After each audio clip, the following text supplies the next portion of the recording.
everybody, this is Dominic, and in this video I want to talk about branching quizzes. Now, what are branching quizzes? Well, they provide something that's quite different from what you might think of with a traditional quiz. In a traditional quiz, you take the quiz, you find out which answers you got right, maybe get a score, and if you're lucky, you might get some feedback. But with a branching quiz, you actually can't get a score lower than 100%. It's actually impossible to get a score lower than 100% in a branching quiz. Now that might sound odd, but let me demonstrate how this works, and I think you'll see what I'm talking about. So right now I'm in a Google form that I have built as a branching quiz. And I've given some instructions to my students on how they should proceed. And for this quiz, I just have one question that we're going to tackle. So the question is, which animal did this week's lesson indicate as the best pet for most people? Dog or cat? Now, I think we all know the correct answer is a dog is the best animal for people, though we don't know what this week's lesson really talked about. So let's go ahead and indicate cat as our answer, and let's see what happens. So I'll click on cat, and I'll click on next. Incorrect. Take another look at our video for this week. Consider what the narrator says in regards to dogs. And you'll see that there's actually a YouTube video embedded here that I can watch and learn more about dogs. I don't have the sound on right now. We don't need to watch it really, but here you can see that I've provided some supplemental learning for my students on the topic related to this question. So the students get the incorrect answer. They come here, they see this video that provides them more information to make a more informed judgment on the correct answer. And now it actually doesn't matter if I click back or next. In fact, I'll demonstrate. If I click next, notice how it brings me back to the question that I just answered incorrectly. It's now giving me the opportunity to indicate the correct answer. So now I'll click on dog, click next. Correct. Not only are dogs awesome, but cats are arrogant and lazy. I actually like cats too, but I'm always a dog person, number one. Okay, so what we just watched here was a demonstration of a branching quiz. And essentially what it is, it's a quiz in which you take the learner to different paths based upon what answer they indicate in the quiz. If they indicate a correct answer, then great, we move them on to the next question. If they indicate a wrong answer, then we take them over to a place for some supplemental learning. And once they consume that learning, they're routed back to the question they got wrong for another opportunity to answer it. So you can see that actually with a branching quiz, it is impossible to complete the quiz without a score of 100%. Because if you complete the quiz, that means you got through all the questions with the correct answers. Now, what does this do for our learners? Well, this provides a method of delivering supplemental instruction when students need it. And that's actually a really cool idea when you think about, when you compare it to the traditional quiz, in which if the student gets the wrong answer, they get the wrong answer. And no learning really occurs. With this, we can do some supplemental learning.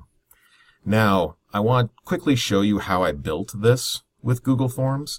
So I'm actually going to show you the back end of this form. Let me get out of this and go here. So this is the building tool for the Google form. This is kind of the back end of how I built it. And so here you can see the introduction of the quiz. You can see question number 1. And then down here, you can see the supplemental learning part. And then you can also see the area where they say you got the correct answer.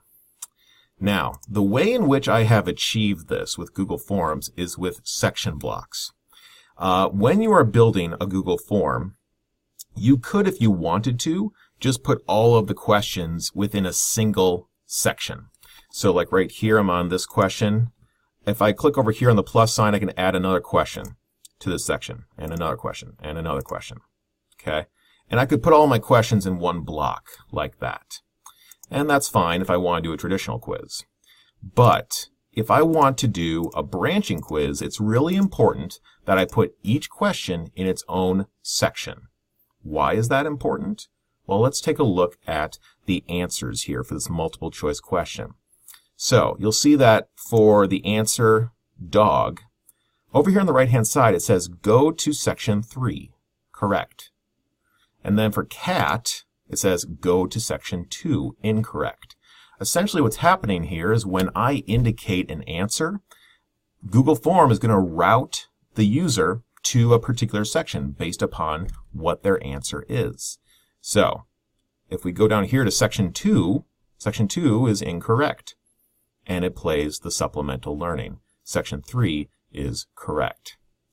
So now, building a branching quiz like this, it does take some work on the front end. Because essentially what you're going to have to do is you're going to have to plug in your questions, plug in the answers, indicate which answer is correct, and then you're going to have to build out the sections for the supplemental learning for each of those questions. Obviously, that can add up to being a lot of work. But the good news is I do have some templates available that I can share with you, so you can take those templates and start to build out your questions from there without having to necessarily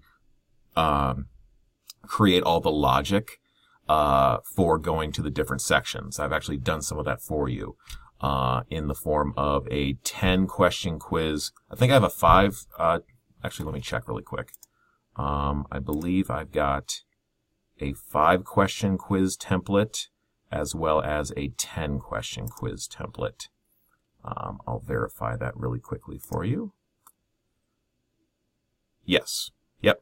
So I'll share out these templates, and so you can kind of build off of them from there.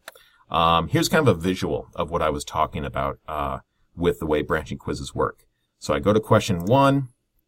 I get the incorrect answer. It takes me up to a video. I watch the video. I go back to question 1. I get it correct. I move on. Now, one more thing that I want to share with you, and it's actually part of this visual right here, is the idea of crowdsourcing the supplemental learning. Now, in the video that you saw there, that was in my dog and cat quiz, that was a video that I got off of YouTube. And of course, for whatever subject you're teaching, you might not really have little videos that students can watch to get the supplemental learning.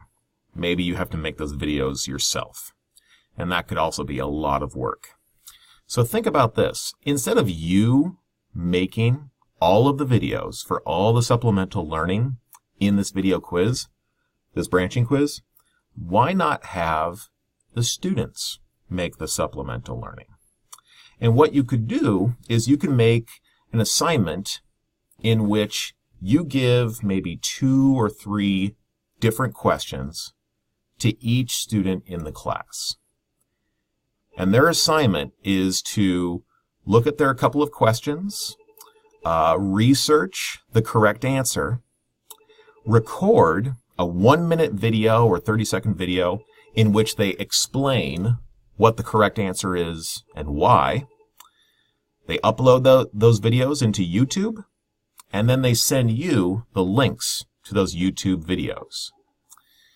You can then take those YouTube videos and plug them directly into your branching quiz. If you're using Canvas and you're using Arc, you could also have the students record their videos in Arc. And unfortunately, with Arc videos, they won't embed into a Google form, but you could still take the links to those Arc videos and just put those links in your supplemental learning, and students could click on them and they could watch the videos. So a couple of different options there of how you could put those videos in, but in either case, the result would be that students are creating the supplemental learning themselves rather than you having to do all of that. So that's just something to kind of think about if you want to explore this type of activity. And you don't even necessarily need to do videos. You could just provide them some explanation or some text. But I think that the video, going with videos can make ideas resonate a lot more. And I think it's really cool if students are creating the supplemental learning. You make them the content creators. You make them the subject matter experts. And the result will be not only a quiz in which supplemental learning is gained, but the entire form, the entire quiz, will be an artifact that learners can go back to and review as they get ready for a summative assessment. So that's just an idea on how to use branching quizzes and how to use video in order to get your students to close some of those knowledge gaps. I hope this was helpful. Reach out to me if you have any questions. Thanks for watching.